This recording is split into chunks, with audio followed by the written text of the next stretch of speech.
Buenas tardes, casi buenas noches. Bienvenidos y bienvenidas a esta conversación. Es un placer hacer este diálogo con Rosana Reguillo y con Daniel Innerarity, pero también y especialmente con ustedes, que esperamos abrir esta conversación y esta discusión y que sea estimulante para todos y todas. Con lo que yo quería comenzar es básicamente poniendo las coordenadas de esta conversación, y luego de estas coordenadas, un poco para poner la hoja de ruta, pasaremos a las palabras de cada uno de los invitados hoy y los participantes de esta conversación, y luego abriremos un diálogo un poco más fluido. Yo quisiera empezar, para poner esas coordenadas, con la cuestión del ciudadano, el ser ciudadano, y básicamente empezar por tratar de situar esta cosa de qué hablamos cuando hablamos de ciudadano. Normalmente, yo creo que es importante porque esta cuestión del ciudadano y la ciudadanía tiene varias dimensiones. El ciudadano es una especie de objeto en el espacio alumbrado o que se puede alumbrar por haces de luz muy distintos. Uno podría decir que el ciudadano al menos puede ser visto desde 5 perspectivas distintas, lo que es un ciudadano. Por un lado, alguien que está afectado por la pertenencia, es decir, ser un ciudadano es una condición. Uno pertenece a un colectivo que ha tomado una decisión de cómo organizarse políticamente, de darse normas jurídicamente. Entonces, por un lado, es esta condición de pertenencia. Pero el ciudadano también, y desde otra perspectiva, es una especie de vector, un vector de derechos y deberes, y es esta otra dimensión, que son derechos y deberes que esa comunidad política a la que pertenece le supone. Es una otra manera de ver al ciudadano. Hay una tercera manera de ver al ciudadano, y está mucho más en esa tradición que es la tradición republicana, en la cual el ciudadano es alguien supuesto a compartir ciertos valores, a tener ciertas conductas, es decir, a tener ciertas virtudes, unas virtudes que son consideradas por esa comunidad como especialmente valiosas para que esa comunidad se mantenga, para que esa comunidad se enriquezca. En esa perspectiva, el ciudadano es un ideal. Una cuarta manera una cuarta perspectiva en que ha sido visto el ciudadano, que se puede alumbrar la cuestión del ciudadano, tiene que ver con asumir de que por causa de pertenecer a una comunidad es un actor que está habilitado para tener injerencia en el destino de esa comunidad a la que pertenece. En esa perspectiva, por supuesto puede tener injerencia ya sea en el modo deliberativo, en la participación electoral, como participando electoralmente, o como acción política, ya puede ser partidaria o no partidaria. Desde esa perspectiva, esta cuarta que estoy mencionando, el ciudadano es una fuerza de injerencia. Hay una quinta manera, que es la manera probablemente que yo más subrayaría, porque yo soy la representante de la sociología en esa conversación, que tiene que ver con pensar al ciudadano básica y generalmente como un individuo encarnado en su relación con el colectivo. Y cuando estoy diciendo individuo encarnado, quiere decir que un ciudadano no es una cosa abstracta, sino un ciudadano es aquel individuo, aquella persona que ordinariamente está enfrentando la vida social, enfrentando desafíos específicos en función de las transformaciones que recorren esa sociedad. Pero ese individuo es un individuo que siempre está colocado en una relación al colectivo al que pertenece. 5 grandes maneras de pensar el ciudadano. ¿Por qué es importante, siguiente pregunta, siguiente coordenada, nos ha parecido hablar del ciudadano?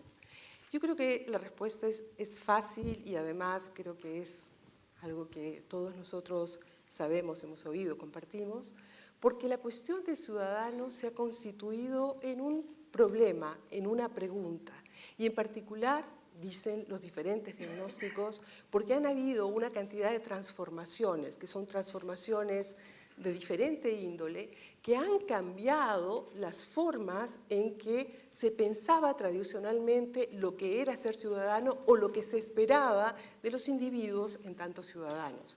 Hay una cantidad de ejemplos que uno podría dar respecto a esto, sin duda en eso van a abundar Rosana y Daniel después y podemos abundar después en la conversación, pero puedo dar un par de ejemplos sobre eso. Las migraciones, por ejemplo, han puesto, y la perspectiva de que aumentarán si es que creemos en la cuestión del cambio climático, ponen en cuestión a lo que se ha considerado normalmente al ciudadano desde la idea, desde la dimensión esa que habíamos antes de la pertenencia. La desafección política de pronto pone en cuestión algo que se había creído a lo largo del tiempo, que es que en realidad se trataba básicamente de darle la oportunidad y las personas entonces participarían, cosa que hoy no es seguro que sea de esa manera. Un último ejemplo, el aumento del margen de la visibilidad de los mecanismos de la política ha producido la corrupción o el hurgamiento de la vida en las vidas privadas de los políticos, ha conducido cada vez más a una puesta en cuestión de la creencia en las virtudes republicanas. Solamente estoy dando algunos ejemplos que podemos profundizar, pero en todo caso lo que es esencial, y yo creo que resume todo esto, es que estas transformaciones son un problema que hay que discutir, porque en verdad la cuestión del ciudadano pone en tanto corresponde a esta relación entre el individuo, el colectivo y el colectivo, el individuo, pone en cuestión la cuestión palpitante de lo que es la coexistencia social y de la vida en común, y por lo tanto nos compromete a todos y a todas y compromete a nuestro futuro. Como sabemos, el futuro no está escrito, así es que esta conversación no vamos a sacar la bola mágica para predecir el futuro, pero sí la idea es traer el futuro al presente, un poco como decía Koselleck. Koselleck hablaba del horizonte de expectativas de una sociedad, que quiere decir que en el presente siempre está el futuro y que si bien no es seguro que esas expectativas se vayan a realizar, lo que es cierto es que esas expectativas de futuro van a ayudar a formar el presente y también, por lo tanto, a definir cuáles son los caminos que van a tomarse, que tendrán a su vez efectos para ese futuro que nos espera. Entonces, en este contexto, quisiera empezar esta conversación con Daniel y Rosana, preguntándoles cuáles son a su juicio esas expectativas de futuro respecto al ciudadano. ¿Es el ciudadano, hace el ciudadano, pero usar un término psicoanalítico, síntoma? ¿Hay un síntoma en el ciudadano o no lo hay? ¿Y qué es lo que estamos enfrentando y a dónde creen ustedes que todo esto nos conduce? Rosana. Gracias. Bueno, muy buenas tardes a todas y a todos. Muchísimas gracias por estar aquí. Muchísimas gracias a Puerto de Ideas por esta honrosísima invitación. Gracias a mis compañeros de mesa, un lujo y un placer para mí. Yo voy a intentar hacer un poquito de trampa y voy a intentar hackear la noción de ciudadanía, ¿sí? O sea, me voy a convertir en la hacker de la mesa y tratar de ponerla en cuestión, porque si bien es un término que no es un sustantivo de sentido común, sino un término fuertemente cargado de una tradición moderna de fundación del Estado, etcétera, etcétera, hoy es fundamental repensar, digamos, cuáles son sus características, sus componentes, sus raíces. Y yo tengo una perspectiva bastante crítica con esta cuestión, ¿no? Mi querida Katia ya planteó, digamos, algunas de las formas en las que tradicionalmente se ha entendido la ciudadanía, y yo me voy a quedar en la primera, en la idea de la pertenencia, ¿no? En la idea de la pertenencia a un Estado nacional, ¿no? Que es el que finalmente ha decidido o es el que otorga el estatuto ciudadano a las mujeres, a los hombres y a las personas. Y yo quisiera pensar, digamos, a la luz, por ejemplo, yo vengo de México, de la caravana migrante que avanza sobre territorio centroamericano, mexicano, hacia la frontera de los Estados Unidos, que marca, a mi juicio, la crisis más grande de ciudadanía que hay y que yo he venido estudiando con mucho cuidado desde mi hacer etnográfico, antropológico, entre los jóvenes y las jóvenes en condiciones de precarización, en lo que voy a llamar los migrantes translocales, ¿no? Porque ya no podemos hablar de una migración internacional, porque la situación es tan compleja que estos jóvenes están transitando de ciudad en ciudad, ¿no? Es una migración muy precaria, donde salen de su país, de su rancho, de su rinconcito, porque no caben, porque no hay ciudadanía que los cobije, porque no hay un Estado que se haga cargo de ellos y de ellas. Y entonces, en el tránsito, en este limbo entre no pertenencia a territorio, tampoco son ciudadanos, y entonces son sujetos, digamos, de extorsión por grupos, digamos, de trata, etcétera, etcétera, y en las supuestas, es hasta risible llamar hoy día sociedades de acogida, ¿no? Que cada vez son menos eso. Me parece que entonces el estatuto de ciudadanía lo tenemos que repensar a la luz de esta gran crisis internacional. Esa, digamos, sería una primera idea de un intento de hackeo amoroso, no es un intento revoltoso ni guerrillero, sino preocupado, ¿no?, de poner en crisis estas ideas. Una segunda que me pone, digamos, ligeramente al borde de mí misma, y voy a llamar en mi auxilio a un pensador francés que se llamó Foucault, para hablar de la biopolítica y la ciudadanía, ¿no? O sea, en términos generales, solemos pensar que la ciudadanía es una categoría universal, ¿no? Solemos pensar que la ciudadanía es una categoría que define nuestra relación con un territorio, con un Estado, con unos derechos, con unas obligaciones, y sin embargo esto no resiste el análisis, no resiste ningún tipo de análisis crítico, porque vemos que precisamente en las conformaciones de los márgenes, en estas esferas de la construcción de la ciudadanía, no todos los cuerpos fueron considerados ciudadanos. Aún hoy día hay cuerpos que se consideran no cómodos, no aptos, no adecuados, ¿no? Entonces, la ciudadanía es una categoría universal si eres hombre, blanco, letrado, heterosexual y en términos generales católico, ¿sí? Entonces, yo creo que lo fundamental es poner en crisis esto y tratar de entender justamente de cara a este futuro y de este horizonte de expectativas futuras, ¿cómo vamos a hacer para restituir siglos y siglos y siglos de exclusión de estos cuerpos no convenientes, de esta biopolítica que marcó márgenes y sigue marcando márgenes en los territorios, digamos, de lo que se considera buen ciudadano, mal ciudadano, ¿no? Cuerpos buenos, cuerpos malos. Eso me parece que es absolutamente importante, porque a la luz, digamos, de esta lógica de la ciudadanía, se sigue ejerciendo una presión sobre comunidades vulnerables que me parece sumamente agraviante y peligrosa, y que no podemos seguir guardando silencio. Pensemos en las poblaciones negras, ¿no? Pensemos, por ejemplo, en lo que está pasando en los Estados Unidos con el movimiento tan importante de las vidas negras importan, que han puesto y visibilizado que pese a todas las conquistas y los derechos civiles y a toda la lucha del movimiento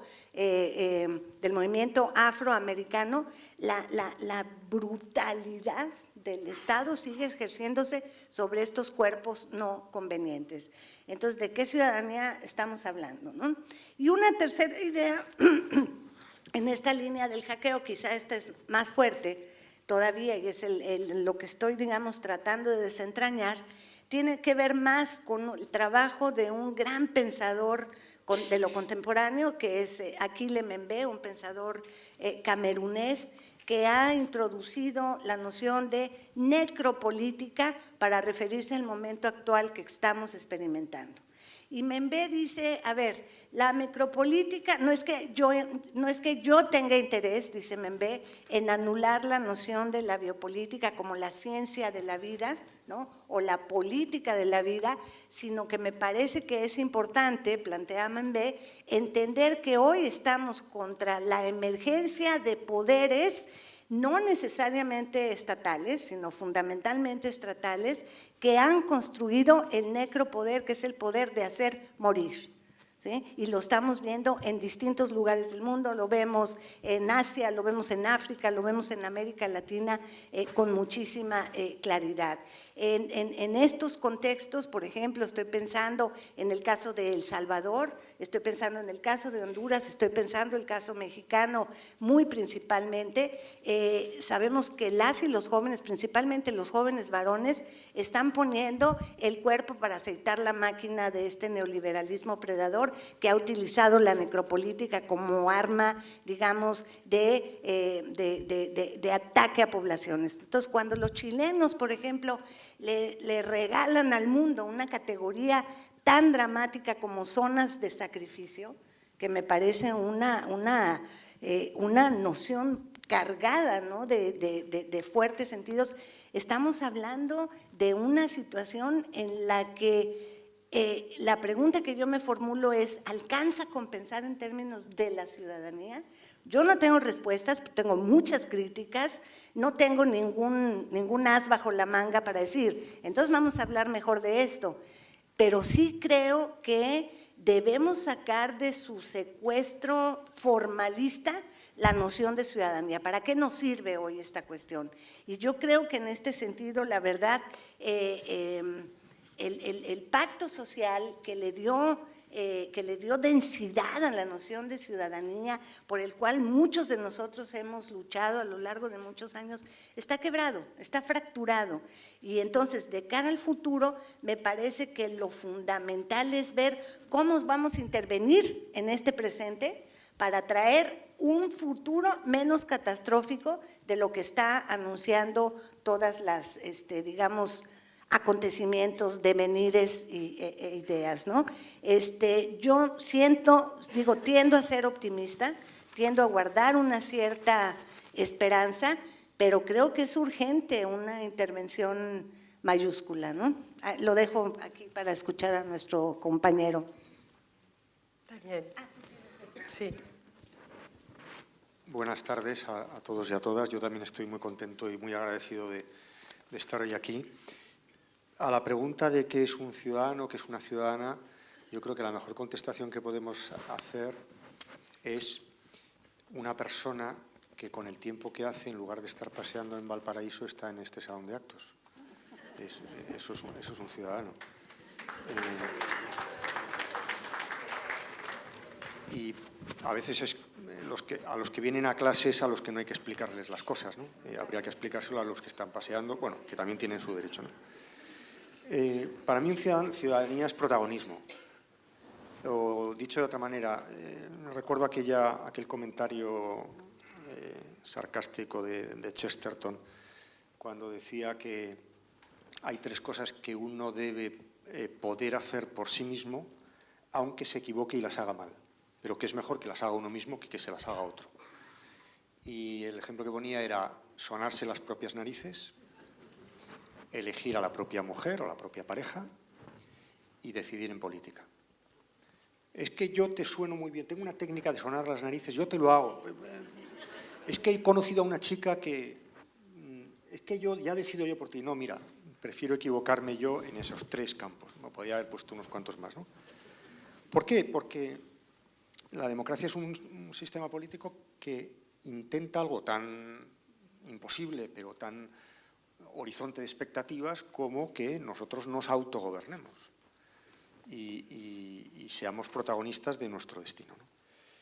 La pregunta que yo me hago y os lanzo esta tarde para nuestra discusión es si esto es posible y si lo estamos haciendo bien y si se dan las condiciones estructurales y de todo tipo para que efectivamente nosotros seamos los protagonistas de la acción de gobierno o no. Mi hipótesis es que no lo estamos haciendo muy bien y que la democracia supone un tipo de sujetos, es decir, el ciudadano competente, ilustrado, comprometido, generoso, altruista, argumentador, empático, que la propia democracia no produce. De alguna manera venimos a decir más o menos lo mismo con otras palabras, ¿no?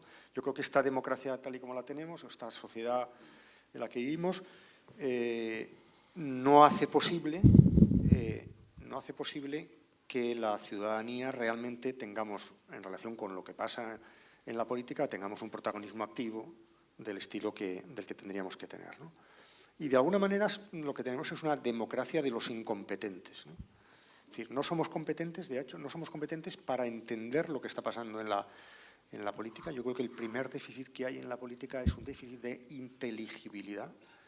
Es muy difícil entender lo que pasa en la política, quién es el responsable, cuál es el alcance de nuestras obligaciones, porque las cosas están cambiando a gran velocidad.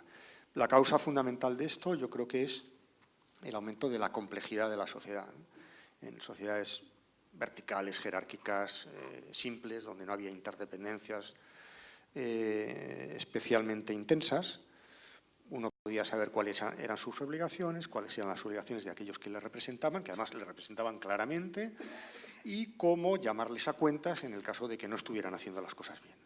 Pero claro, hoy en día, si nosotros tenemos aquí un problema del tipo que sea, la primera cosa en la que no nos pondríamos de acuerdo es en la identificación de quién es el responsable de que esto no esté saliendo bien.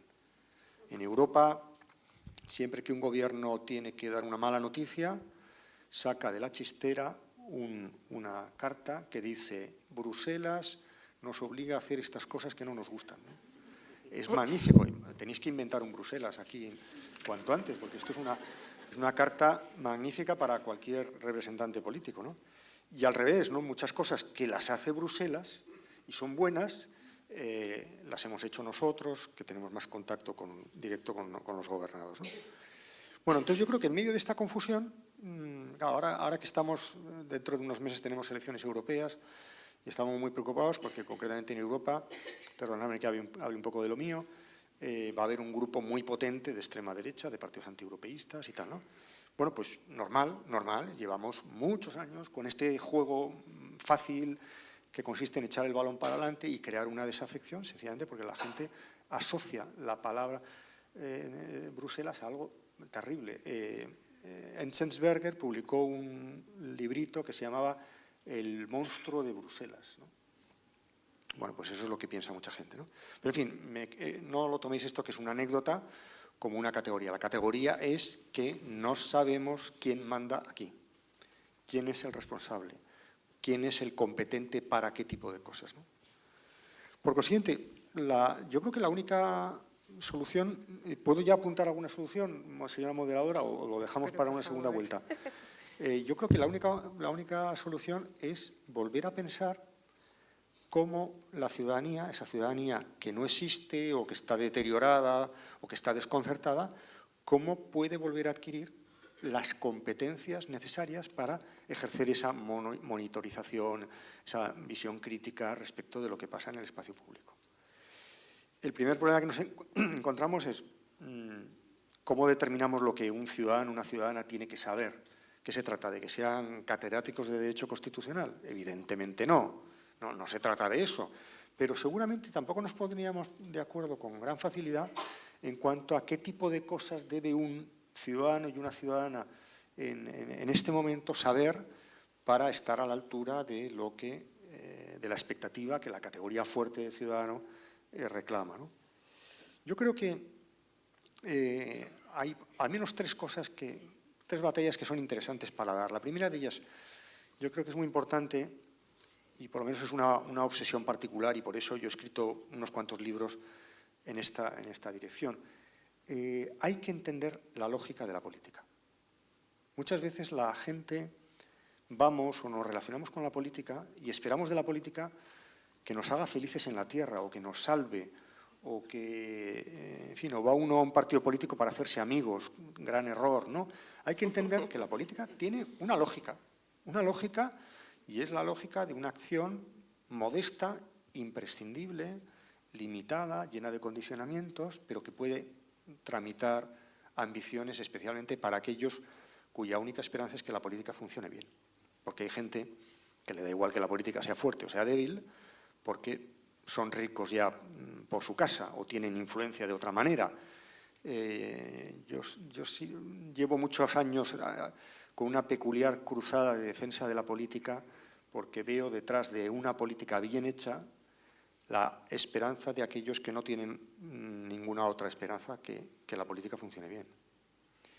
En segundo lugar, yo diría que la política, la adquisición de competencia política tiene mucho que ver con la adquisición de unas ciertas emociones, de una cierta empatía, de un conjunto de afectos que si uno los tiene, ya tiene el 90% solucionado.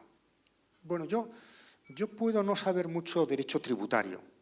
Bueno, en mi caso no sé nada de derecho tributario, pero si tengo una empatía, un sentido de la igualdad, si valoro con orgullo el hecho de vivir en una sociedad que distribuye, que compensa, que no deja a nadie atrás, o por lo menos que tiene esa ambición, ya tengo casi todo el camino recorrido. Y por tanto, yo creo que en la formación política de esa ciudadanía que queremos tener, lo que hay que tener es ese conjunto de afectos. Menciono el sentimiento de justicia, pero podríamos mencionar el sentimiento de respeto hacia el otro en el sentido radical, el otro que representa mundos que para mí son completamente extraños, incluso a veces que puedo detestar, porque ideológicamente no comparto su punto de vista, pero esos forman parte de los míos de alguna manera, ¿no? Y luego además un concepto del nosotros ampliado, que no es la tribu, que no son los que piensan como yo, que no son mis compatriotas, sino que puede ser todo el mundo potencialmente, ¿no? Y yo la tercera sugerencia que planteo es que no se trata, para ser un ciudadano activo, comprometido a la altura de lo que una democracia debe esperar de nosotros, tampoco se trata de prestar atención a todo, ¿no? Tener formación política hoy sería estar todo el día colgado de Twitter, atento a lo que se dice, ¿no? Yo creo que en estos momentos más bien es lo contrario. Es decir, yo creo que en estos momentos para hacerse una idea adecuada de lo que pasa en la política hay que saber no prestar atención a ciertas cosas que no se la merecen. Y me parece que en estos momentos la política se ha convertido en una actividad que genera muchísimo ruido, de gente que está continuamente llamando la atención, continuamente agitada en torno a polémicas y microproblemas, y que atiende muy poco a las transformaciones de fondo, a las corrientes de fondo que hay en la sociedad. Bien, y una última idea. No se trata de ser unos expertos, no se trata de confiar en los expertos. Hasta los años 60 en los Estados Unidos había test de, ¿cómo se dice?, de literacy, alfabetización, de alfabetismo, ¿no? Para comprobar si uno podía votar, ¿no? Como acceso a votar, ¿no? Yo creo que esto es un error porque supone dar a entender que el problema de la adquisición de competencia para juzgar la cosa pública tiene que ver con propiedades individuales de los sujetos, que también es verdad que es bueno que cada uno de nosotros tenga una buena información y busque puntos de vista contrastados, etc. Pero en el fondo, y esta sería mi tesis final, y aquí ya lo dejo para la discusión posterior, yo creo que el déficit de competencia política que tenemos en una democracia no es un déficit de los sujetos, sino que es un déficit estructural. No es que a ti y a mí nos falte competencia para saber derecho tributario. Probablemente la política es un modo de vida en común en el cual compartimos un combate contra la ignorancia colectiva. Por eso yo soy muy partidario de las teorías deliberativas de la democracia, es decir, de las teorías que suponen que la sociedad no sabe propiamente lo que quiere y que la democracia es un sistema de reflexión común precisamente para superar esa perplejidad. No somos demócratas porque, aun conociendo nuestros intereses y lo que nosotros pensamos, entramos en diálogo con otros para lograr un punto intermedio en una negociación. Somos demócratas porque estamos convencidos de que esa identificación de nuestros intereses y de nuestras ideas es puramente provisional y se aclara en el diálogo con los otros, por cierto, a veces conflictivo, porque ahí también nos jugamos intereses por medio. La democracia es un sistema de reflexión colectiva para superar la perplejidad y la ignorancia que todos tenemos, y no un sistema de negociación entre sujetos que supuestamente ya sabrían lo que les interesa y lo que les conviene. Yo suelo decir, ahora que tenemos elecciones en Europa, es muy triste la campaña electoral porque siempre los partidos políticos empiezan a decir vamos a enviar a nuestros representantes a Europa. Por cierto, dicen a Europa, como si España no fuera Europa, ¿no? Pero bueno, dicen, en algunas cosas igual no tanto, dicen vamos a mandar allí para que defiendan nuestros intereses. Yo siempre digo, no, a mí no me interesa que defiendan mis intereses, yo quiero que identifiquen mis intereses. Si hay un sistema democrático de deliberación, de discusión, es para lograr una identificación de nuestros intereses. Repito, a veces conflictiva, porque a veces en medio puede haber mucha pelea y mucho combate, ¿no? Bueno, y aquí me callo ya. Bueno, dos posiciones que han tomado también perspectivas un poco distintas, pero tratando de reunir un poco lo que ustedes habían dicho, porque tú has planteado una crítica a la cuestión de la ciudadanía, pero uno imagina que de todas maneras renovar la ciudadanía, transformarla o atravesarla, implica la acción de individuos que tienen una relación al colectivo. Por lo tanto, no sé qué nombre ponerle, pero digamos que el que tenemos hoy implica la acción de ciudadanos. Si entiendo bien, no estamos poniendo en cuestión este punto.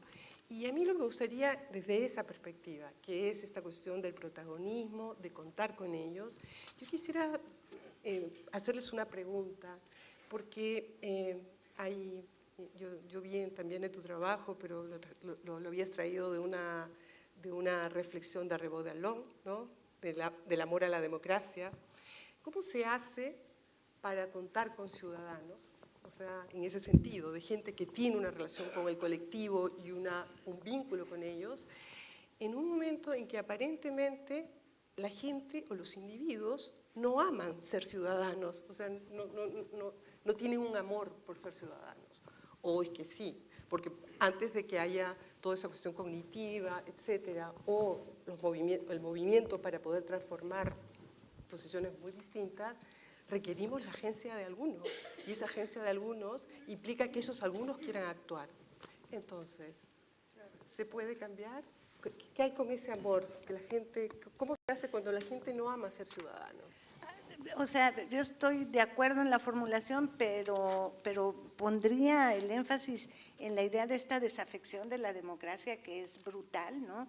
El último informe del Latinobarómetro del 2017 que acaban de entregar completito ya es realmente como para preocuparse, ¿no? O sea, en promedio en América Latina solamente el 38% tendría una especie de afección, o sea, una relación buena con la democracia, y el porcentaje de latinoamericanos que tiene, digamos, manifiesta cierta simpatía por el modelo autoritario está creciendo lamentablemente. Y esto te habla, yo no sé si hay amor o no a la ciudadanía, pero yo con Daniel creo que el asunto del desprestigio de la política, tú hablas con los jóvenes, les dices política y les suena política formal y les suena a una mala palabra, ¿no?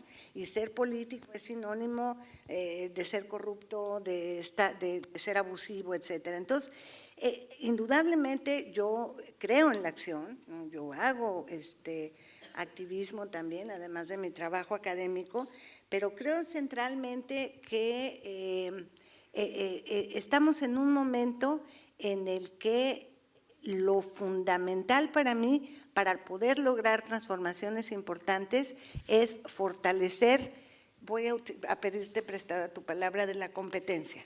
La competencia del poder destituyente. Es decir, creo que hoy la fuerza de los movimientos políticos y ciudadanos estriba en poder destituir todo aquello que ha sido un abuso, todo aquello que ha sido un simulacro, todo aquello que ha sido una corrupción. Y creo que en buena medida en el ciclo, en el arco de tiempo que va del 2010, en la primavera árabe, al 2016 con la Nuit debout, Noche en Pie francesa, nos habla justamente de movimientos destituyentes, de movimientos que salieron a la calle no para tomar el poder, ¿no?, que sería una manera también de pensar estas expectativas de los ciudadanos, sino justamente para entregar un mensaje a la sociedad de que esta situación no puede ser posible. Sin embargo, muchos de ellos en estos últimos años se han visto en la disyuntiva del asalto del poder institucional. Tenemos el caso de Podemos, ¿no?, tenemos el caso de WIC Política en México, tenemos varios ejemplos de esa gran pregunta de si este poder destituyente que ha sido tan importante para volver visible los grandes problemas de la política y de la democracia deben dar el paso hacia configurarse como poderes instituidos y entonces ir fortaleciendo, digamos, el espesor, la densidad de una ciudadanía crítica y activa que no acepta ser definida solamente a partir de su relación con un Estado que cada vez recula, se hace hacia atrás de su brazo social y avanza su brazo represor y punitivo, ¿no? Entonces creo que lo que necesitamos sí, evidentemente, es saber qué está pasando, quiénes están tomando las decisiones, participar en la agenda de lo público, pero centralmente creo que una de las preocupaciones fundamentales es cómo fortalecer a una ciudadanía, a un conjunto de actores políticos, de sujeto político todavía más fuerte, que sean capaces, digamos, de resistir la represión, ¿no? O sea, yo creo que el reciente caso, por ejemplo, de Bolsonaro en Brasil, que a muchos nos ha entristecido profundamente, te habla de que, o sea, Brasil es un país con un nivel, yo creo que es el país junto con Colombia de mayor número de ONGs per cápita, ¿no? Tienen ONGs para todo, han hecho un trabajo social finísimo y boom, se les metieron, ¿no? O sea, con muchas, o sea, hay muchas explicaciones, que no es el tema, pero lo que quiero decir es que para mí la expectativa de futuro y la expectativa de esta acción parte de la micropolítica, parte de la acción.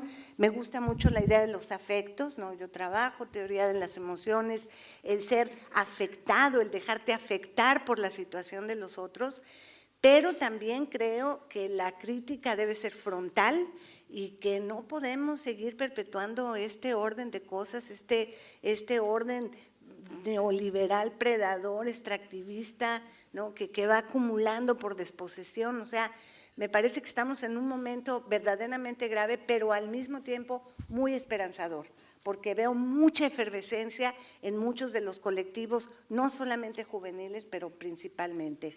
Entonces sí creo en la acción y creo que además la gente está haciendo un trabajo preciosísimo, ¿no? En el caso de México, pese a toda esta violencia brutal que nos sacude cotidianamente, hay colectivos de gente haciendo un trabajo ciudadano, ¿no? Un trabajo ciudadano que es el que no está haciendo el Estado mexicano, ¿no?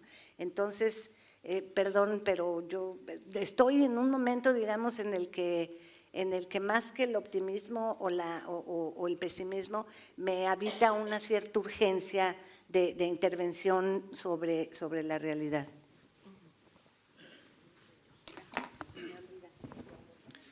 Bueno, pues yo tomo de ti prestada la idea de los excluidos, porque me parece que ahí tenemos también una línea de pensamiento acerca de a qué tipo de democracia podemos aspirar.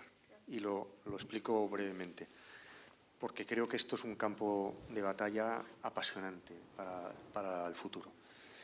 La democracia es un sistema que supone una identidad entre los que toman las decisiones y los afectados por esas decisiones. Teóricamente, si uno es afectado por una decisión, tiene que tener el derecho de estar en el origen de esa decisión, de manera deliberativa, etcétera, ¿no? Decía Rousseau, citando a no sé qué conde, que dos enemigos irreconciliables se ponen de acuerdo en cuanto encuentran un enemigo común, ¿no? Y siempre hay maneras de resolver un problema haciendo que pague un tercero, ¿no? Hay muchos dispositivos sociales, grandes acuerdos que en el fondo lo que hacen es situar a un pagano tercero cómodamente, ¿no? Bueno, yo creo que desde un cierto punto de vista nuestras sociedades son sociedades que tienen muchos trucos de este estilo. Tomamos una decisión a costa de que hay alguien que no se ha enterado y lo paga. Bueno, pondré 4 ejemplos. Yo creo que hay cuatro asuntos que nos deberían ocupar y que van en la línea de tratar de luchar para que los que deciden y los afectados por esas decisiones vayan coincidiendo. El primero de ellos es los otros, los vecinos. Bueno, tenemos democracias nacionales. Hay un censo, los chilenos votan.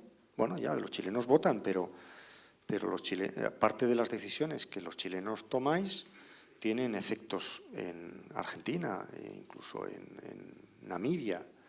Y a lo mejor los habitantes de esos países tienen un derecho a estar presente en la toma de decisiones en Chile. ¿Cómo se articula eso? Bueno, pues por ahí está todo el tema de la democracia global, de las instituciones transnacionales, de la justicia global. La justicia ya ha sobrepasado los marcos nacionales, ¿no? Bueno, sí, hay que gestionarlos en los marcos nacionales, pero desde luego pensar que eso se agota ahí ya no es verdad, ¿no?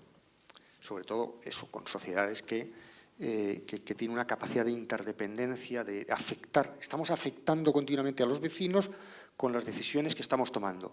Luego, para esas decisiones, la opinión de nuestros vecinos tiene que ser interiorizada por nosotros. Aquí tenemos un enorme potencial de inclusión de gente que está siendo excluida. Chile no será una verdadera democracia mientras no sea capaz de incluir en sus procesos de toma de decisión a aquellos a los que afecta.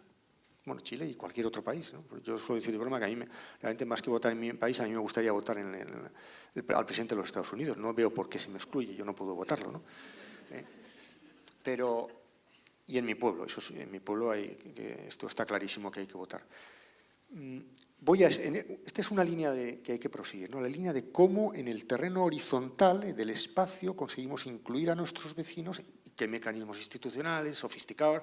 No se trata de que vote todo el mundo, no os asustéis, no estoy llamando aquí a una revolución del censo electoral chileno, sino algo todavía más grave. Primero. Segundo horizonte de expectativa, por citar a Cosele, hay un grupo de personas que están siendo terriblemente afectadas por nuestras decisiones y que no están votando, que son las generaciones futuras. ¿Qué pasa con los niños? ¿Qué pasa con los que no existen todavía? Que van a heredar un medio ambiente desastroso, unos residuos nucleares que no sabemos qué hacer con ellos, a lo mejor un sistema de pensiones insostenible, un estado de bienestar que saca de la hucha de las pensiones para tapar otros huecos. Bueno, si hay una inclusión de los otros en el espacio, tiene que haber una inclusión de los otros en el tiempo. ¿Cómo hacemos instituciones que nos obliguen a incluir intereses alejados en el tiempo en nuestra actual deliberación? Yo creo que este es otro campo apasionante de democratización. Democratizar nuestra relación con el futuro y no convertir el futuro en el basurero del presente, que es como funciona hoy en día. La tercera gran inclusión tiene que ver con la mujer, con la democracia paritaria. Tiene que ver con que hay que acabar con ese... que no es un asunto que se solucione poniendo a mujeres en cargos del gobierno. Bueno, bien, eso sí, pero eso es una consecuencia de la deconstrucción de lo que Bateman llamaba el contrato sexual, es decir, la idea según la cual los varones autosuficientes, independientes, nos dedicamos a la esfera pública, gracias a que las mujeres se dedican al cuidado de los dependientes, niños y viejos. Y la presencia masiva de la mujer en el espacio público, no solo en la política, sino en general, el espacio público, no tiene que ver con eso que a veces se llama la feminización de la política, en el sentido de que las mujeres tendrían una peculiaridad que aportan a la política. No, no, no, yo creo que es más radical. Yo creo que la entrada de las mujeres en la dirigencia de las sociedades lo que hace es romper esa división nefasta entre lo privado y lo público y poner las cuestiones del cuidado de unos por otros en el centro de la agenda pública. Y de construir ese sujeto varonil o patriarcal o machista, o como le queramos llamar, que combate en el espacio público porque tiene arreglada la subsistencia y no sabe que tiene que cuidar a personas. Yo creo que esto es una gran revolución. Y a la gente que está desafecta con la democracia, yo le llamaría aquí y le diría, oye, ¿esto te parece poco importante? ¿No? O sea, ¿no te parece que esto es una línea por la que hay que combatir, hay que seguir combatiendo? El dejar de concebir la política como el combate de sujetos independientes y pasar a entenderla como el combate y la cooperación entre sujetos interdependientes. La idea de interdependencia en el centro de la vida pública sería una auténtica revolución. Y la cuarta, el cuarto sujeto que falta aquí, un cuarto al que no le hemos dado voz en nuestros sistemas de representación, es la naturaleza. La naturaleza como sujeto político. No quiere decir que en nuestros parlamentos pongamos un burro o un caballo. No es eso, ya me entendéis. Aunque tampoco estaría mal, y burros hay unos cuantos, ¿no? Ya veo que he oído esa maldad por alguna esquina de la sala. Y seguramente es verdad. Se trata de ver qué subjetividad política tiene la naturaleza. Nosotros venimos de un orden cultural según el cual la civilización suponía la huida del estado de naturaleza. Esto era una metáfora, pero era una realidad física en los grandes teóricos de la modernidad. Y en el momento en que nos empezamos a pensar, gracias a la conciencia ecológica, al pensamiento verde, todo esto, como formando parte de un medio natural, a partir de ese momento empezamos a considerar ilegítima cualquier actividad que suponga echar los desperdicios a la naturaleza, considerar que la naturaleza es un recurso inagotable, un lugar en el que se puede depositar cualquier cosa y comenzar a darle una subjetividad. No tengo una solución, y menos en 2 minutos, para esto, ¿no? Pero sí una idea, ¿no? ¿Cómo conseguimos que en la democracia actual la naturaleza pase a ser un sujeto y haya un parlamento de las cosas naturales, un parlamento de los seres naturales, haya un lugar para la naturaleza en nuestros procesos de toma de decisión? Yo creo que tenemos cuatro líneas de ampliación, tú nos preguntabas por el futuro, con las que, ante los cuales uno se puede sentir cansado y decir, esto es demasiado, pero desde luego no se puede sentir poco entusiasmo, porque yo creo que es fascinante este trabajo que tenemos por delante, ¿no? Yo quería provocarlos un poco también a partir de algunos resultados de investigación que tienen que ver con los resultados que he estado desarrollando aquí, porque normalmente, y sobre todo tú, Daniel, has colocado hoy y colocas en otros momentos también, no eres el único, muchas veces en estas reflexiones, el problema en la política, ¿no? O sea, si no tenemos ciudadanos que quieran ser ciudadanos es porque la política no se está entendiendo, etcétera, etcétera. Y a mí me gustaría dar un poco la vuelta a eso, porque, por ejemplo, en el caso de Chile, nosotros hemos hecho algunas investigaciones y una de las cosas que es evidente es que no es solamente la política, sino que son factores estructurales, por ejemplo, el modelo societal, económico y el modelo ideal de sociedad que está detrás. Cuando uno tiene unas exigencias que lo hacen trabajar sin fin, es decir, que tiene colonizado el tiempo para eso que era la actividad pública o la actividad cívica por causa del capitalismo, por causa de las exigencias societales. Bueno, es muy difícil pensar en ser un ciudadano si es que al mismo tiempo uno ni siquiera tiene la posibilidad de tener el tiempo para atender a su propia familia, lo cual es extremadamente, por ejemplo, en el caso de Chile, brutal en los sectores populares porque para ellos no atender a su familia es la calle, que es la droga y que es el fin del futuro, digamos. Entonces, ¿cómo? ¿Es verdad que es solo la política la que es, o no será que estamos poniendo demasiado el punto en la política y no estamos viendo que aquí hay factores estructurales? No quiero volver a un análisis marxista puro, no es mi intención, pero otros factores que están haciendo que en realidad, por más que nosotros querramos ser ciudadanos, participar, ser protagonistas, estamos impedidos de serlo por cuestiones que nos constriñen de diferentes perspectivas. He puesto un ejemplo, pero para no abundar más, hay más cosas que nosotros encontramos.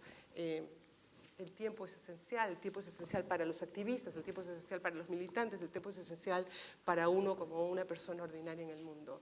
Entonces, ¿cuál es realmente el lugar ese que tiene la política para lo que está pasando? No sé, no hay otros factores que están más allá de eso.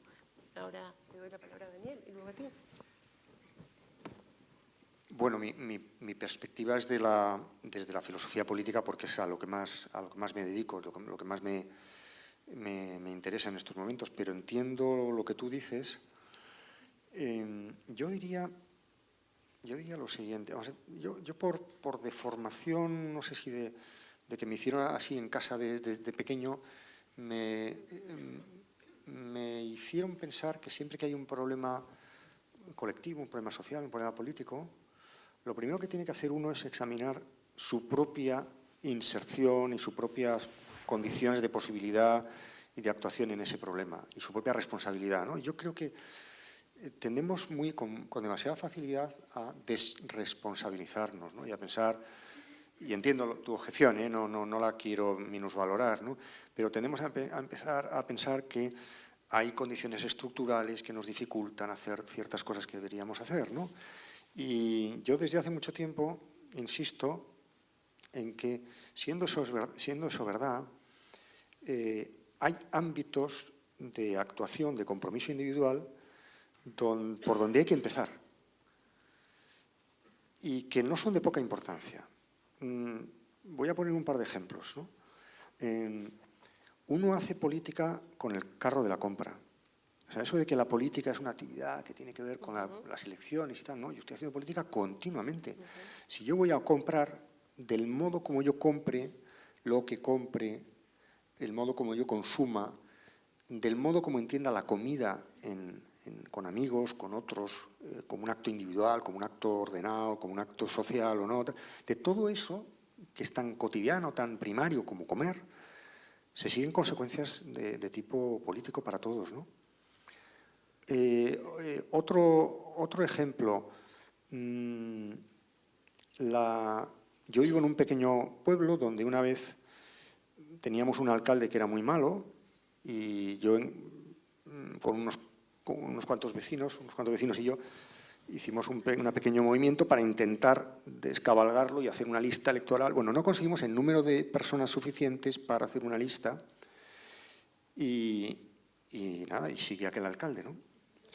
Y en mi pueblo, que solo hay un bar porque es muy pequeño, cuando yo entro en el bar, que no lo puedo hacer mucho, desgraciadamente, y están criticando al alcalde, pero entro yo, se callan.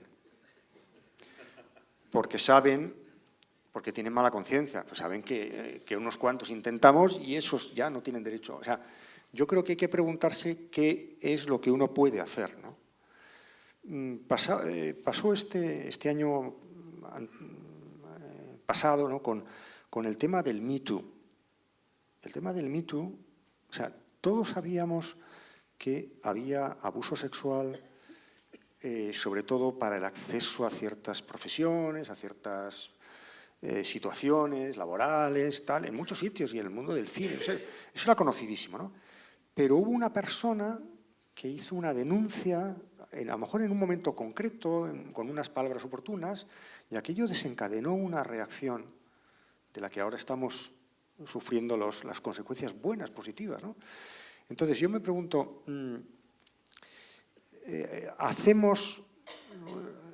yo lo diría de otra manera, hagamos lo que tenemos que hacer y a lo mejor coincide que eso que hemos hecho coincide con las condiciones estructurales que permiten que eso tenga un efecto positivo. En lugar de pensar, ¿cómo voy a denunciar esto si ya lo han denunciado muchas personas? Bueno, pues denuncia tú, porque así empezó la primavera árabe, que luego no acabó muy bien, por aquella chica de Túnez que hizo lo que hizo con aquel pequeño blog. Es decir, preguntémonos qué parcela del mundo está a nuestro alcance y tal vez eso hará que las condiciones estructurales que dificultan tanto el cambio de las cosas no sean tan poderosas como hasta ahora. A ver, yo trataría de hacer una distinción entre la política formal, por llamarla de algún modo, política electoral, y la política como el articulador, el pegamento que nos mantiene a todos juntos, ¿no? Creo que es muy importante. Si nos referimos al primer caso como el énfasis que se le ha puesto, estoy totalmente de acuerdo contigo, creo que hay una sobrevaloración de que las soluciones hacia futuro van a venir de ese espacio formalizado, partidista. Me parece que es falso porque hay una crisis de descomposición muy acelerada. Sin embargo, si me desplazo al otro territorio, es desde ese territorio que puedo ver la crisis sistémica del modelo socioeconómico y político que nos hemos dado como sociedades. Y digo que nos hemos dado porque asumo que tenemos una responsabilidad como personas, como actores, como mujeres y hombres ciudadanos. Entonces, sí creo que hay factores, digamos, de muchísimo peso. Por ejemplo, el hambre es uno, ¿no? El hambre es un factor, digamos, que no te permite pensar en términos de incidencia en la agenda del público. La pobreza extrema, la falta de vivienda, el frío, la pérdida de tus hijos, etcétera, son factores que no están ligados, digamos, a una especie de magia, están ligados a este sistema que es absolutamente brutal y que es el que tenemos que combatir justamente trabajando por aquellos que no pueden hacer este ejercicio cotidiano de denuncia y este ejercicio cotidiano de crítica, ¿no? Entonces creo que en este sentido, por ejemplo, me siento más cómoda cuando voy, digamos, a la etnografía para poder, digamos, darle mayor contundencia a mi palabra. Les decía en la mañana durante mi charla que estoy firmemente convencida de que el desafío para el pensamiento crítico es la eficacia teórica y la solvencia empírica. La teoría como un instrumento para comprender lo real y la solvencia empírica, es decir, estar ahí para poder, digamos, apropiarte de la realidad. Voy a hablar del caso de un marero, voy a hablar del caso de un marero que representa, a mi juicio, en una historia de vida, esta crisis de los ciudadanos.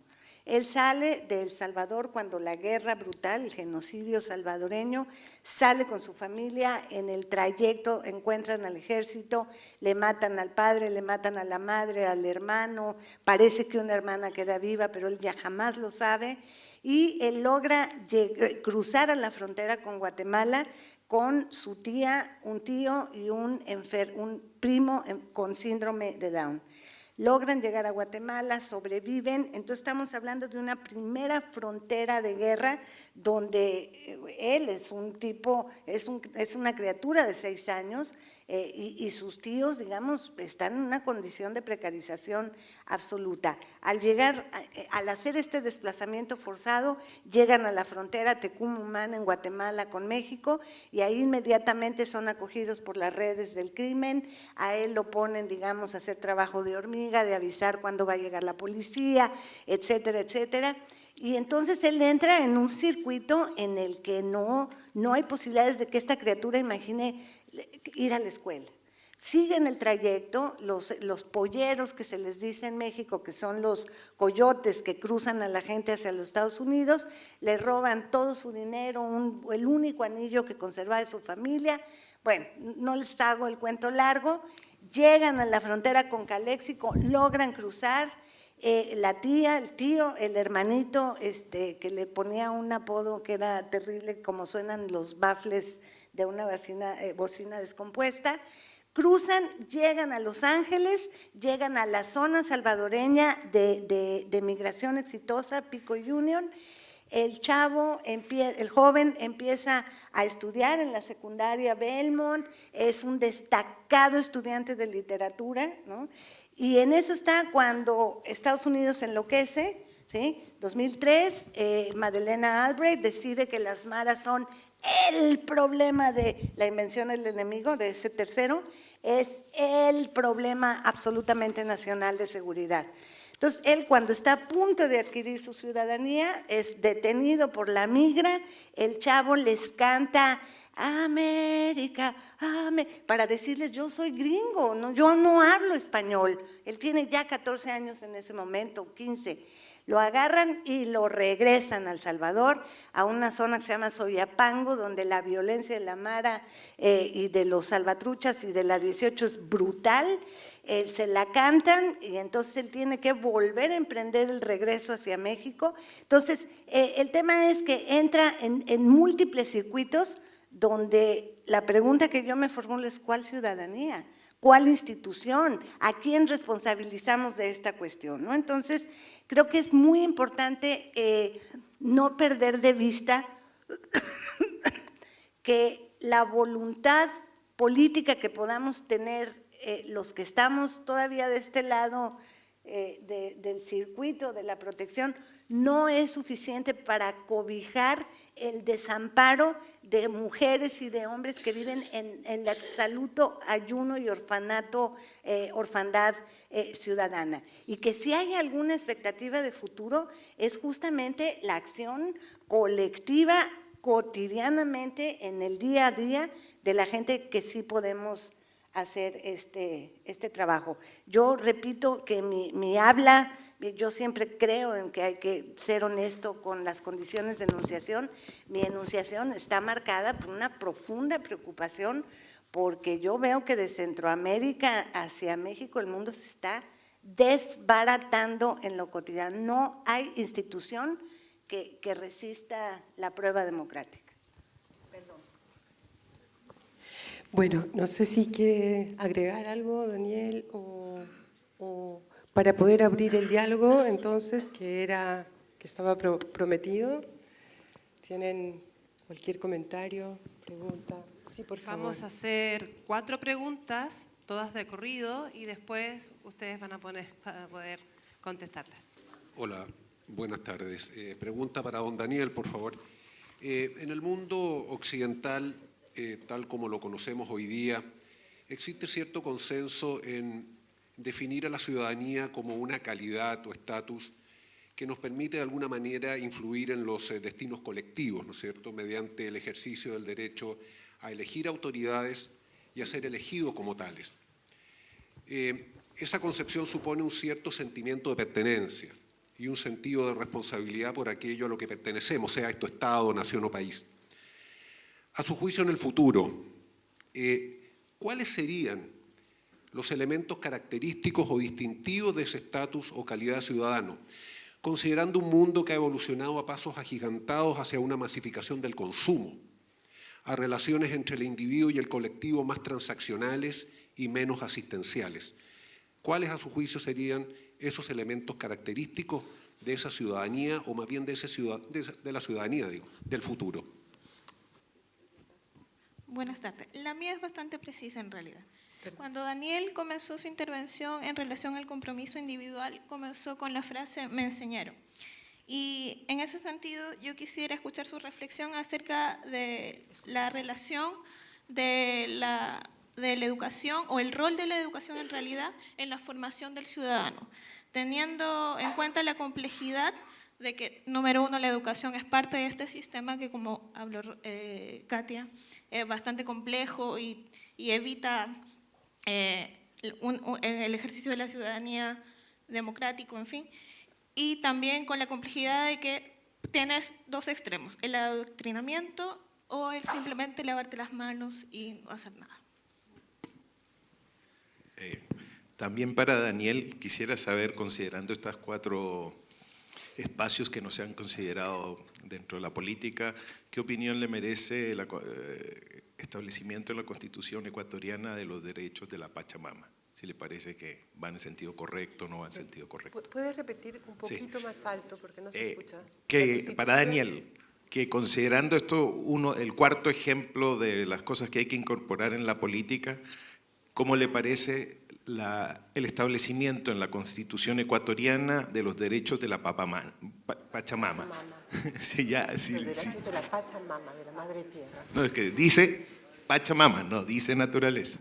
Si de alguna manera va en el sentido de lo que usted plantea. Buenas tardes. Los tres ponentes han relacionado el concepto de ciudadanía con el concepto de democracia. Y mi gran duda, y me gustaría que ustedes me explicaran si realmente creen que hemos vivido en una democracia real en algún país en la historia de la humanidad.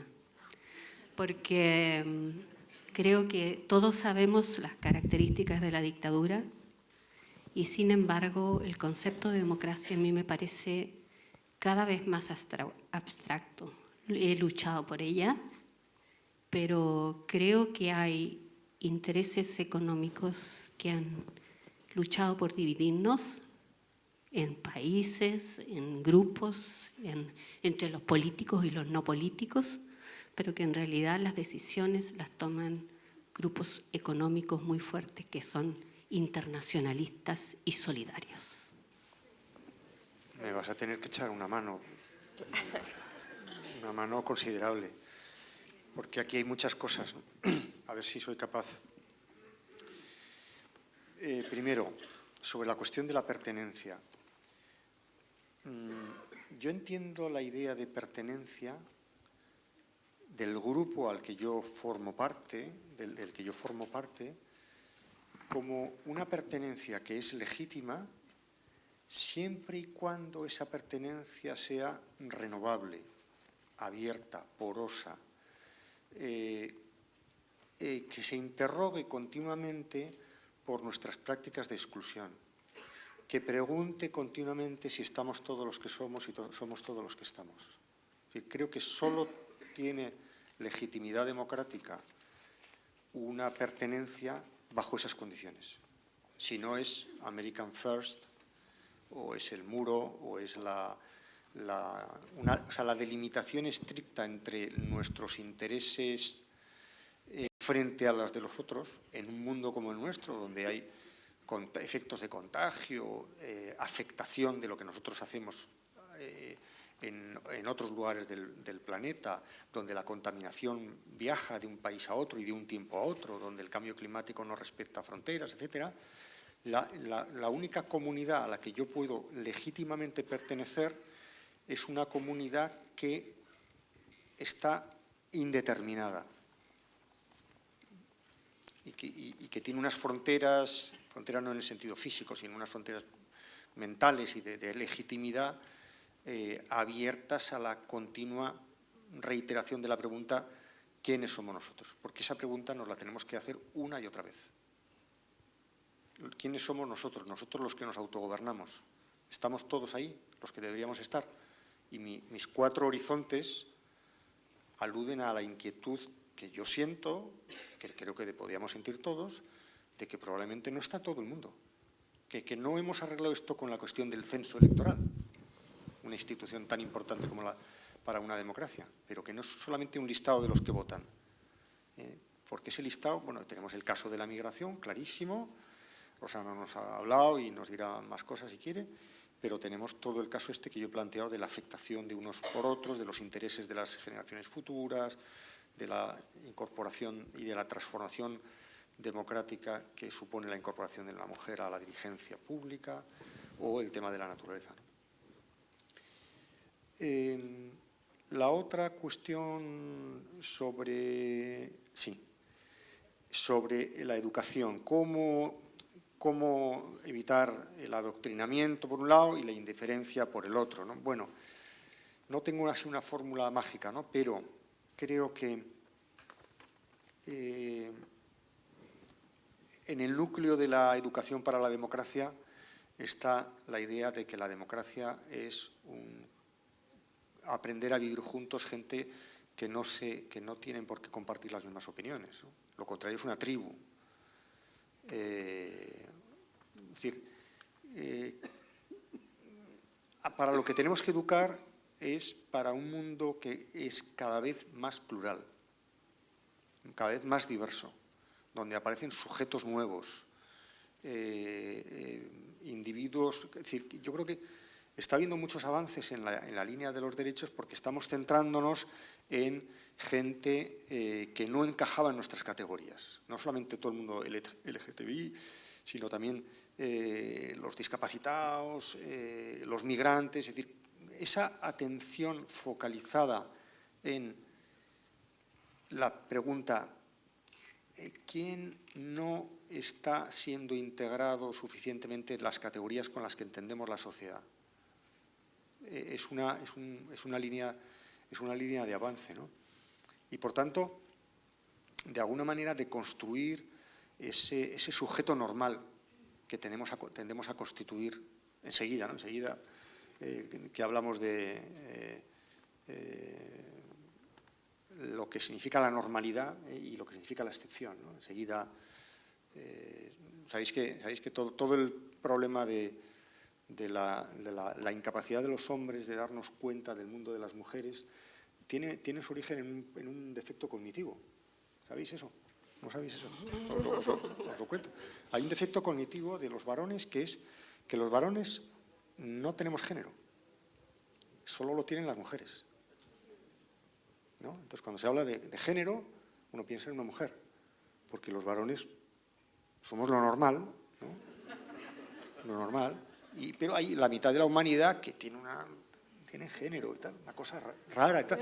Hombre, como yo soy respetuoso, pues lo voy a integrar y tal, ¿no? Y entonces cuando uno dice y tal, no, si yo tengo un amigo homosexual, como decir, no, si a mí no me... Típica frase y tal, ¿no? No, si yo a la mujer la respeto mucho. No, si es que lo que se trata... O sea, si la revolución que los hombres tenemos que hacer es que nos demos cuenta que somos tan sexuados y, por tanto, tan particulares y tan peculiares y tan raros como las mujeres. Y a partir de ahí se puede construir un mundo común. Pero la idea de que hay una normalidad y hay una excepcionalidad, eso es un defecto de percepción que explica muchas prácticas sociales discriminatorias, a veces incluso discriminatorias sin mala voluntad, ¿no? Por tanto, yo diría, educación para la ciudadanía y educación para la democracia es educación para la pluralidad, para la convivencia, para el contraste. Es lo que tiene que ser el colegio, lo que tiene que ser la educación. Lugares donde uno pase del ámbito de la familia, en el que uno es querido, antes de llegar al mundo de la sociedad civil en el que uno puede ser detestado, pues pasar por una etapa intermedia en la que es el colegio, donde uno, bueno, pues ya no es muy querido y de vez en cuando es un poco detestado. Eso es uno de los aprendizajes fundamentales. Si no enseñamos a nuestros hijos e hijas a vivir en lugares donde se les detesta o donde verán cosas que ellos detestarán, pero esos a los que detestan o cuyas prácticas o ideas o intereses detestan son de los nuestros, viven en nuestra comunidad. ¿Eso qué hacemos? Eso es la política, sí. La política no es el derecho constitucional, eso es una bobada. Perdón. Bueno, lo de Pachamama, yo no conozco bien el caso de Ecuador y creo que también hay alguna otra constitución, no sé si en Bolivia también, algo similar, ¿no? Y por tanto no puedo entrar a una valoración muy precisa, pero la idea me encanta. Es decir, la idea no tanto la idea de derechos de la naturaleza, porque eso no entiendo muy bien, frente a Química y tal, no entiendo muy bien qué puede significar. Pero yo lo he dicho de otra manera aquí, que me parece mejor, que es la subjetividad de la naturaleza, o sea, la consideración de la naturaleza como un sujeto y no simplemente como un objeto en el sentido más peyorativo del término, es decir, como un recurso. A veces en el mundo de la ecología hay mucha gente que piensa en términos de hay que hacer esto, hay que respetar el medio ambiente porque es un recurso que se nos va a agotar. Es una razón poderosa, pero no es la más poderosa. Porque, ¿y si no se agotara? Yo tengo derecho a tratar algo como un recurso algo que tiene vida propia. Es que tiene vida propia, es que esto no es, no es un mineral, ¿no? Es que hay unos animales, hay un ecosistema y sobre todo lo que es más radical, que está en el Pachamama y está en el pensamiento ecológico y que yo lo comparto, la idea de entendernos a nosotros como sujetos que están insertos en un medio natural. Nosotros no podemos hacer con nuestro cuerpo cualquier cosa. Nosotros no podemos hacer con nuestra... no podemos tener un modelo económico tan depredatorio como el que tenemos. Nosotros no podemos entendernos tan separadamente del medio natural. Eso no significa que no vayamos a la jungla. Bueno, y si alguien quiere irse a la jungla, que se vaya, ¿no? Pero y no significa que vayamos a la naturaleza. No, significa, yo creo, un cambio de mentalidad que también tiene sus consecuencias políticas, ¿no? Y la última cosa, perdón que me he extendido demasiado, pero claro, la culpa es vuestra por hacer unas preguntas tan interesantes, ¿no? Democracia real. Bueno, yo no creo que la democracia sea algo que se conquista o algo que hay que imitar de un tiempo en el que lo hubo, ¿no? Si uno piensa, la democracia ateniense, a veces se nos habla de la democracia ateniense. ¿Sabéis cuántos ciudadanos votaban en la democracia ateniense? Aproximadamente el 1%, porque había que ser varón y rico. Es decir, yo sí que veo, yo en términos generales veo un avance. Las sucesivas revoluciones en la historia de la humanidad han ido aumentando el número de sujetos que dejan de ser sujetos pasivos y pasan a ser protagonistas. Ahora tenemos defectos también de crecimiento, ahora tenemos defectos de fragilización de la democracia. Bueno, sería un tema que nos llevaría mucho tiempo. Yo vendré otro año a Puerto de las Ideas si me invitáis y os lo cuento lo que yo pienso de esto, pero ahora no me da tiempo. Claro que es verdad que grupos económicos que no dan cuentas, que no son elegidos democráticamente, están condicionando el ejercicio de la vida democrática colectiva, claro que es verdad, ¿no? Y yo creo que eso, cuando yo antes decía, hay que defender la política tiene que ser fuerte porque detrás de una política fuerte, no fuerte no en el sentido de autoritaria, sino una política que configure espacios, que no sea meramente reactiva, que no sea un espectáculo penoso, que sea capaz de transformaciones de modelo económico, de conquistar espacios de igualdad, etcétera, etcétera. Que exista una política fuerte en este sentido es la única esperanza de los que no tienen otro medio, no tienen otro procedimiento, porque no tienen voz, porque no tienen capacidad de presionar, porque no están en un sindicato, porque nadie les oye, porque no tienen tiempo, porque bastante tienen con la supervivencia. Y cuando yo hablo con algún político y ya entramos a estos temas de fondo, yo siempre le digo, tu verdadera preocupación debería ser, o debe ser, o seguramente es, corregir este coro de voces en el cual hay unos que gritan más que otros, porque tienen más capacidad. Y no pensar solamente en los que te van a presionar, están sindicados, tienen un medio de comunicación, sino en las voces silenciosas, en lo que se podía llamar los intereses mudos. Dar voz a los intereses mudos. Sí, muy rápidamente, Nos dos persigue cuestiones. tiempo. Una, la primera, que es la última intervención.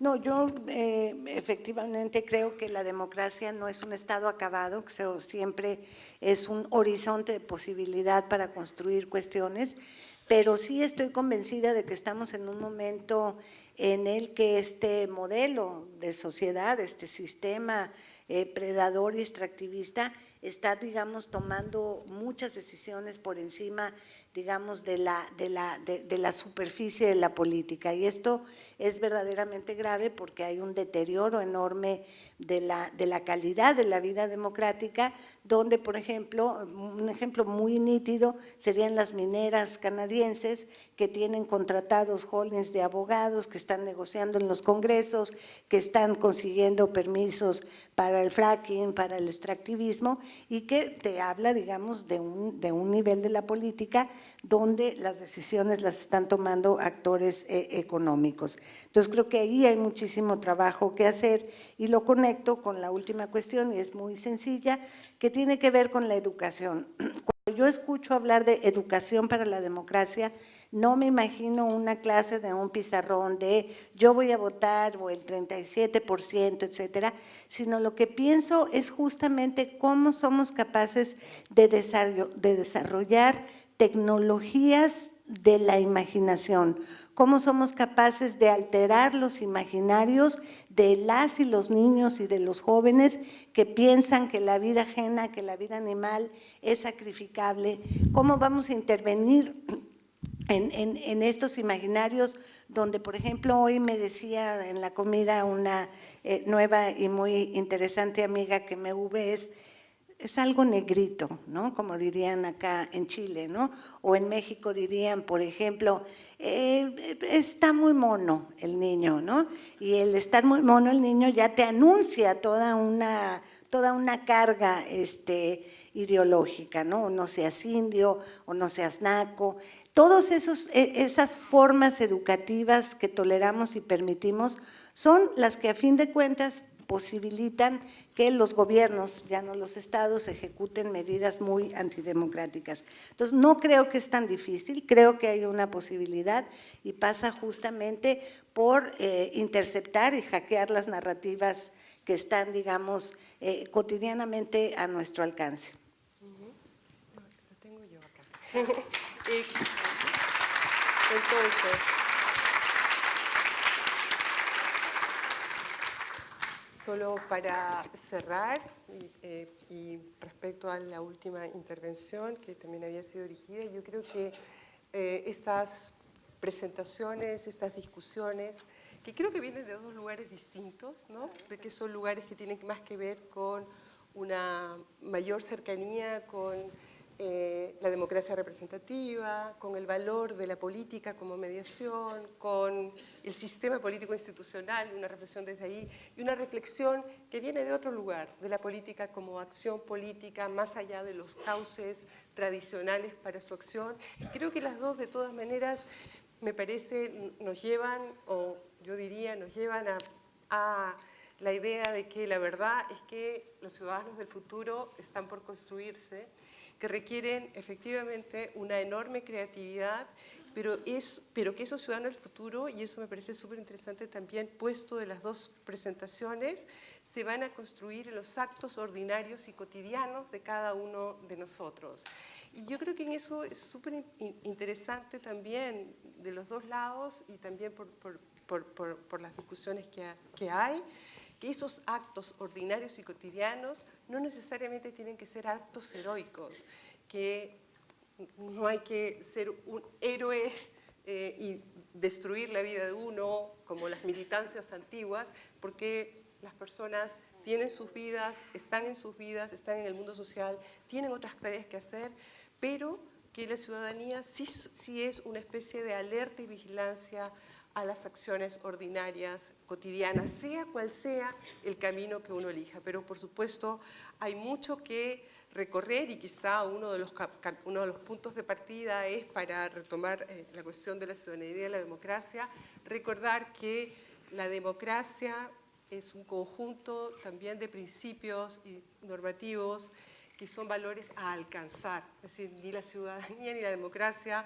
se han realizado nunca ni se van a realizar nunca completamente, pero bueno, está en cada uno de nosotros hacer lo posible para no bajar los brazos y tratar de seguir adelante. Muchas gracias a nuestros invitados, muchas gracias a ustedes.